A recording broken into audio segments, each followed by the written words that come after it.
to get new cities to see entrepreneurship as a viable option to actually develop their economies. So what we did was we triggered execution. And the way that we did that was that we reached out to these people and said, what if entrepreneurship already exists, and what if you could harness it better? And they're like, yeah, that's a great hypothetical question, but who cares? So what we did was we went into a local coffee shop and we asked around the different tables. So we found out there were 5 entrepreneurs starting up companies in a local coffee shop. So we asked them to come into a room. We then went to successful business owners around the community and asked them if they've ever invested in entrepreneurship. Most people will, most business owners, if they think that you're trying to go for investment, will say no. But if they know that you're not looking for investment, most have. So they'll say yes. So we invited them to the room. And then we invited the leaders to show up as well. What happened was the entrepreneurs and the successful business owners started meeting. And they started talking about the ideas, and they started getting really excited at each other. There was one investment made, and then most importantly what happened is city leaders realized that entrepreneurship is not a foreign concept as they thought it was in their community. And based off that, they realized they could actually produce success. They had free will, they had the ability that they believed that we brought everybody to the room, but they were the ones that had the idea of how entrepreneurship actually worked. And because of that, they became customers of us during that meeting.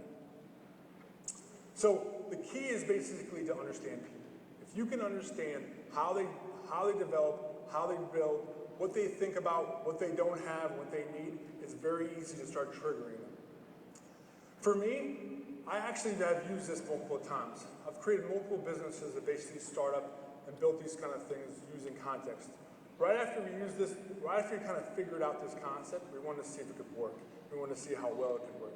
So what we did is we took a video application for kids and built it up and figured out very rapidly that we took it within 3 years from idea to a sale. And so it worked out perfectly. From that point, we got a little crazy, and we wanted to see if we could actually start up economies, mass economies in different cities. And the current way of doing that is that you start up a community, you have to pull everybody together, you have to trigger success. Typically, according to most experts, it takes 20 years. So we said, let's see if we can do it faster. So we did it in 6 months. We figured out that we could essentially create 25 new businesses every quarter. We could create investors that come to the community. We could change mindsets, and people became very interested in doing what they're doing and working together. So this system has worked phenomenally for us. So the biggest question is, what will you trigger, and what will you accomplish? I know when you and I talked on the phone, I mentioned this. So you've used this paradigm in some bigger areas. Kansas City is certainly a little bit larger than Marietta, for example. Right. So are there some bits and pieces, wisdom that you can share with our smaller community, and then also sort of how the colleges in this area might be a part of triggering, based on what you shared? We've worked in Kansas City, which is big. We've also worked in a community as small as 1,000 people, and we worked in colleges as small as probably 1,000 people as well. The biggest thing that entrepreneurs want is they want the ability to believe they can be successful. No one starts a business if they perceive they have no chance of winning. Because ultimately, if you fail at entrepreneurship, you're going to go down in money.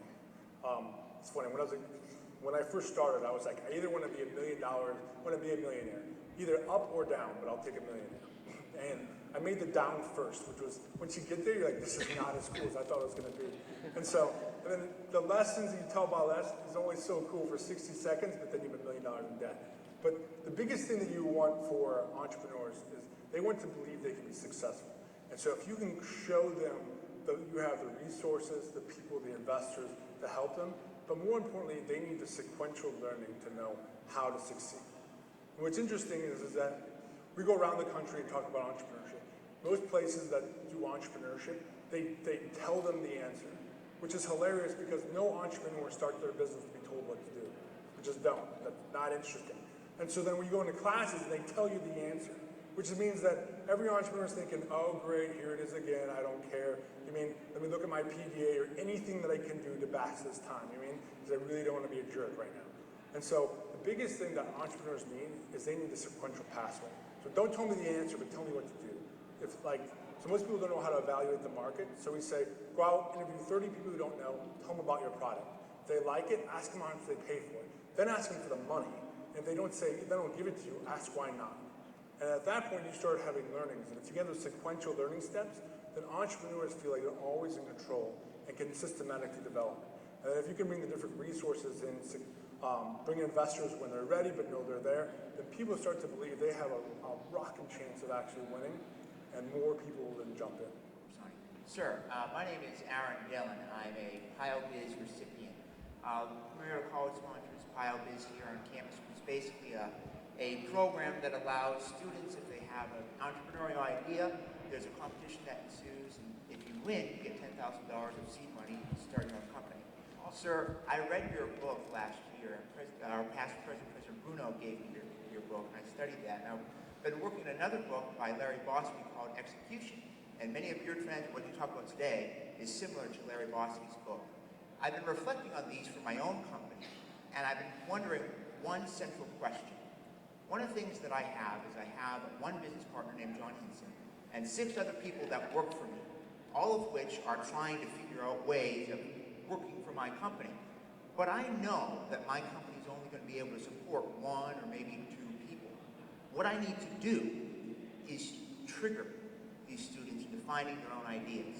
So the question that I want to ask you is, being in the student shoes, reflecting back to when you were on this campus, what is something that a peer could have said to you, or what was your interest? Because you were, as you say, you were triggered, you're an entrepreneur now. What was that one moment for you?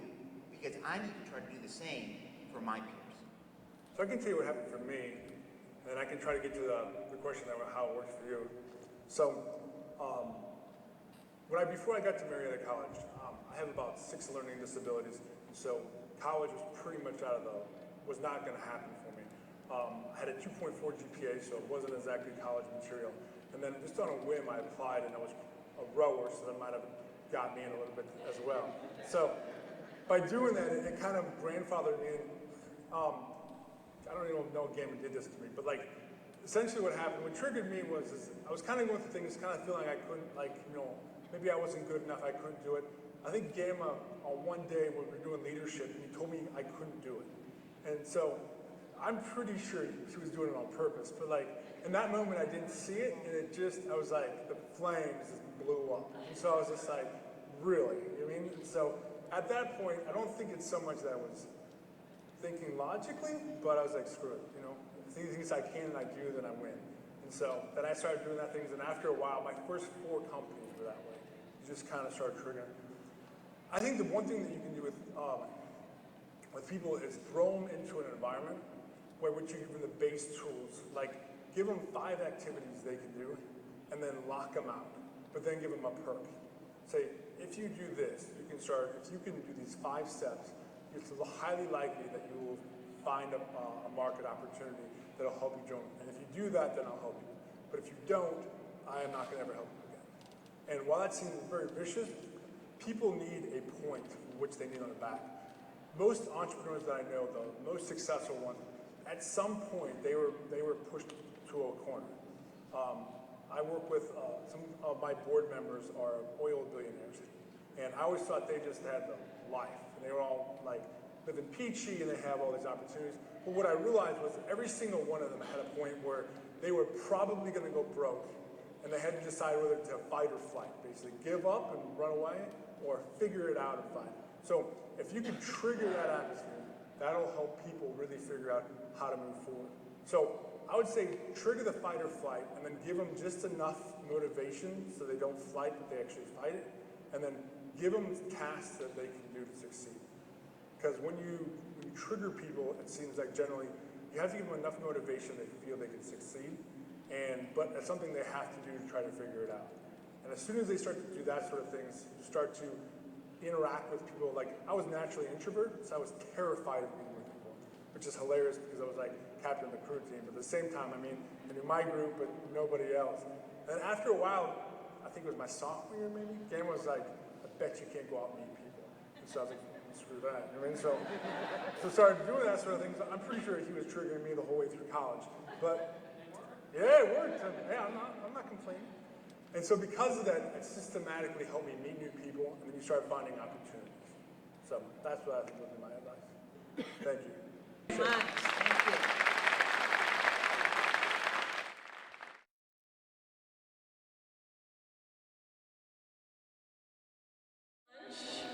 I'm pleased to introduce to you our platinum sponsor, who was up here this morning, from Perry & Associates, represented today by Jody Altier. She is partner, CEO, and managing partner of Perry & Associates.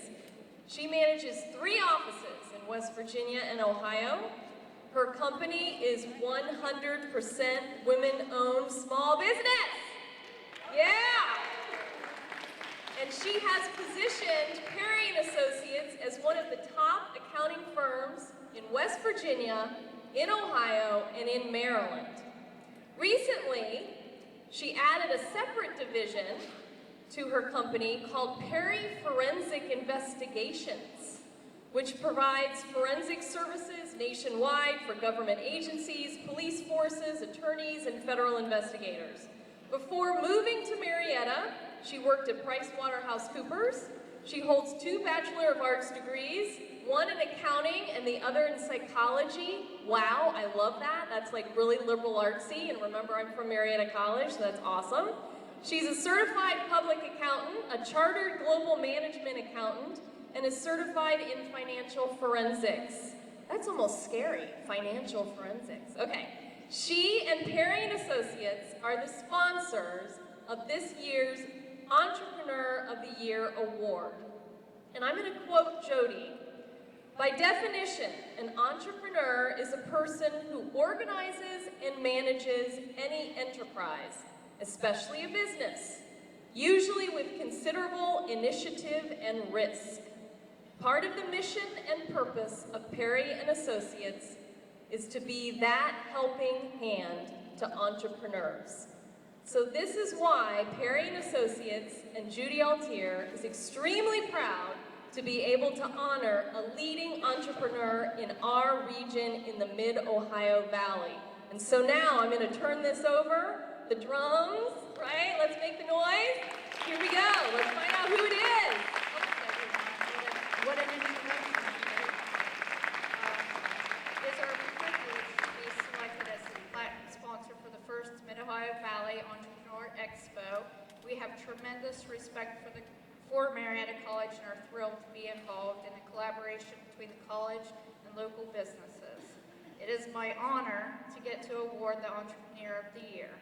We took many nominations and after careful consideration have selected a local business owner who's taken an idea and worked tirelessly to see her dream come true. Her business has boomed and people in the area are literally standing in line in the streets for her products that she delivers with warmth and a smile. I'd like to introduce the 2016 Perry & Associates Entrepreneur of the Year, Lisa Huck of Lisa's Sweet Stock.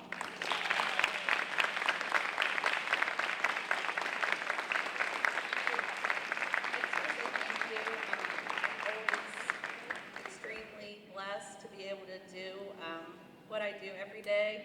Although I don't feel like it's anything extraordinary, I know that the response that I have with the community, I feel like we've carved a little place in everybody's heart, and I think that's what makes the difference. We try to make sure that every customer feels like they're part of our family, and every employee feels like they're part of our family, because they are the backbone of how we got where we are. And we're just 3 years in at our shop, and I just am blessed every day. So, I am going to turn this over to someone who's become a very good friend, a colleague, and a community partner, and that is Ms. Carrie Ankrum from the Marietta Area Chamber of Commerce. Carrie? All right, it is now time to welcome Carrie as she introduces me. Let's start Carrie off with a big round of applause, everybody. Carrie Ankrum. Well, I kind of feel like I don't have to do this because, as you can see, he's a very, very energetic entrepreneur himself. First off, I want to congratulate Lisa. It is a pleasure. It is well-deserved. Congratulations to you. We are very proud of you and your endeavors. Todd Gehrmann is a founding partner of Focus Training. Todd has been a professional leadership trainer and speaker for over 25 years. He has spent that time traveling around the country presenting his leadership message, achieving excellence through understanding and action. To tens of thousands of business people, students, and educators, since 1991, he has been building focused training into the innovative and dynamic company it is today. His other professional experience includes account management and sales for a Fortune 500 company, work as a leadership specialist for a nonprofit, and a small business ownership. Todd is a graduate of the University of Wisconsin-Madison. He is a husband, father of 3 boys, hockey coach, player, and my old friend. So let's welcome Todd.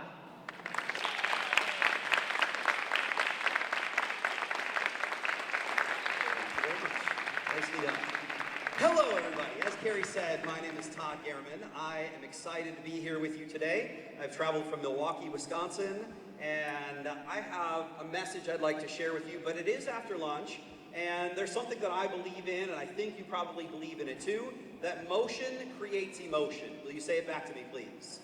Motion creates emotion. Good. One more time, a little bit louder. Motion creates emotion. Very good. And part of my goal is to create an emotional connection with you today. So I'm going to ask you to stand up, stretch, maybe lift your feet up and down a few times. Here's my favorite. Put your hands straight out front of you like this. And now when I say go, I want you to vigorously clap 15 times. 1, 2, 3, go! Excellent. Thank you for that wonderful round of applause. You can all have a seat. Thank you very much. That's very gracious of you all. I've been in business now for 25 years, and you could be both, right? You could have your own business right now, and you could be planning your next business, and so that's all part of what I'd like to talk with you about today. So my message today is centered around the concept of building and building better. And as part of that, I want to talk specifically today about building through better ideas. The second concept we'll explore is building a better reputation. And the third concept is building better relationships through effective communication. I've got some demonstrations and some things I'll ask you to do throughout this experience. I do travel across the country. I see about 10,000 people a year. I travel to 35 states, Canadian provinces, and territories each year, and have been doing that, as Carrie said, since 1990 or 1991. So I am fairly old and experienced in this world, but it's something that I love very, very much, and I'm very passionate about it. And one of the reasons is because I get to speak with brilliant professionals like yourselves. I get to interact with students on a regular basis because half of our business is in the world of education, and half of our business is in the world of professionals. So we work with companies like Baird Financial and Harley-Davidson and Uline Corporation and GE and some of those folks. And we work with student organizations like GERA, Upward Bound, Talent Search. We're on universities' campuses focusing on orientation and mentorship. So we have what I think to be a pretty unique business, and we focus very closely on leadership principles. And I think that we all have an idea of what a leader is, and very often we have an idea of what a leader is not. And so it's easy for us to define that in our own heads, but we all have some different ideas. So I'd like to do a little bit of exploration there.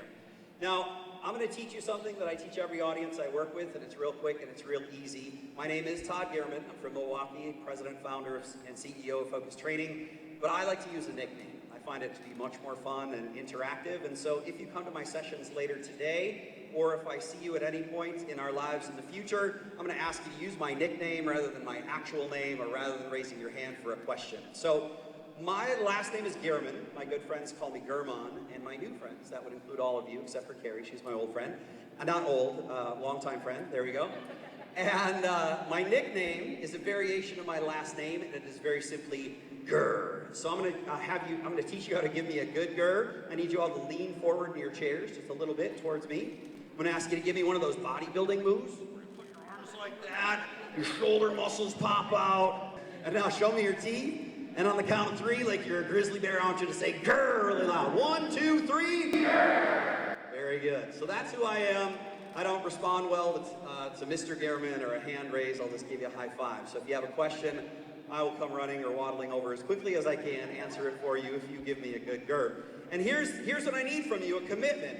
So if I see you in the airport or I see you in a movie theater or wherever, I want you to come right up to me, Grr at me, I'm going to Grr back at you. It'll be a fun way for us to start our conversation. Give you the same warning I give everyone, and that is, if you think that it's me, just do a check, then a double check, because every year I have people that come up to me and they say, it happened. I thought this guy was you, and I went up to him and I gurred in his face and it wasn't you, and he got really freaked out by it. So just make sure that it is me before you do that. But it's always a fun thing. So also, as Carrie said, I'm a proud father to 3 boys, and that's what I want to start talking with you about today. My oldest son, Sam, he's 16 now, but if any of you are parents, or have parents, I think you'll appreciate this. Sam being my firstborn, you'll remember a lot more about that child's life, about their early life especially. And when Sam was very little, he learned to walk when he was 9 months old. And that was pretty early. My other kids waited a lot longer. I don't know if we handed them too much or too easy on them, whatever, but Sam learned to walk when he was 9 months old. And shortly after a child learns to walk, what do they love to do? They run. They love to run everywhere, and they fall down. So it's a very dangerous proposition for them, but that's what they do, and that's part of learning and part of childhood. And I remember when Sam just past 9 months, he'd come running into the kitchen every day. We had 2 large dogs, Aslan and Harris, both weighed about 100 pounds, and they would curl up next to each other underneath the table. And Sam and the dogs had sort of this symbiotic relationship. So Sam would drop food on the floor, and the dogs would eat it, and he would come running in every day and jump down on top of those dogs and roll around like they were stuffed animals of his. And he'd pull on their ears and chew on the dog toys, which is really gross, but he did, and it was fine, and he survived. And I remember one morning, sitting at my kitchen table, and I hear that little pitter-patter feet come running into the kitchen. Here he comes. Sam's going to get ready to jump down on those dogs and giggle and laugh, and just pure joy coming out of him with every step and every minute he's with those dogs. And it was that day that Sam had become just a little bit too tall to run full speed under the kitchen table. I can see from some of your reactions, you've had this happen with your own children. And he comes running into the kitchen, and he's ready to go down, jump on those dogs, and wham, just lays himself out flat on the kitchen floor. And when it's your first child, you don't know what to do. You're panicked. You're like, oh my gosh, does he have to go to the emergency room? Is he going to have brain damage? What's going to happen? I'm a terrible father. And then after he shook it off, I was like, it's kind of funny actually to watch. Wish I would have had it on camera, and I didn't. What I realized happened well after the fact, I realized that Sam had a eureka moment at that time. He developed a new sense or a new idea that he didn't have before. Now, unfortunately, Sam had to go through this experience and have some pain associated with it. And I think we've all been there, right? I remember working on a lawnmower with my dad. He's a small engines guy. I grew up in a small town similar in size to where you all live right here, Superior, Wisconsin, northern, just a couple hours south of the Canadian border. Blue-collar community, we like to do and really work on things ourselves. And so my dad taught me how to fix small engines. And I remember one day working on it, had it up on a workbench, put it down on the ground, it ran for about a minute, and he's like, no, that's not right. Let's put it back up there and I'll adjust it. So I grabbed it by the muffler and he grabbed it by the handle. What happened to me? Kurt knows, I burned my hands really badly, right? Eureka moment, Todd. Don't pick up a lawnmower after it's been running by the muffler. So we all have these moments, and it often, again, associated with some pain or some pleasure, but it's a time where we say, get it. And from an entrepreneur standpoint, those are really exciting times, aren't they? My team, my employees, my partners, the folks I work with on a regular basis, they're a little bit afraid of it because they call them my shower moments. Because I come in first thing in the morning and I throw open the door in the office and I say, when I take that breath in, they know what's coming next. They roll their eyes and they're like, oh no, Todd has another big idea. What's it gonna be? And I don't know where that comes from. I think some of it comes from within, some of it is my personality, some of it is my dad who would make me shovel the sidewalk until it was done right, not just a little path right down the middle. So all of this sort of do it yourself, figure it out, make it happen kind of attitude is important in the idea process, I think. So once in a while it works out. How many of you have ever had a eureka moment and you have used it to drive your business forward? So I've had a few, I'll share them with you later on, but the fact that these happen is really exciting. So from an entrepreneur standpoint, my challenge to you is find those moments and hold on really, really tight to those ideas. And use them and adapt them and mold them and throw them out to other people. So once in a while, we're gonna have a really good idea, and we're gonna hang on to that one, and we're gonna continue to develop those other ideas. And I think that's an important piece here. So I want us as entrepreneurs to be able to identify these eureka moments, the aha moments, and then at the same time, I want us to think about the small incremental changes that we can make. So what I'm going to do right now is I'm going to pass out a note card. While you're waiting for the note card and pen to come to you, I'd like you to turn to your partner and discuss with him or her if you've ever had an aha or eureka moment and how you held on to it and what you've done with it. Maybe it was the genesis of your business. Maybe it was a change that you made. Maybe it was a relationship that you started. Whatever it was, I think we've all had these moments in life where something significant happened and we had a realization.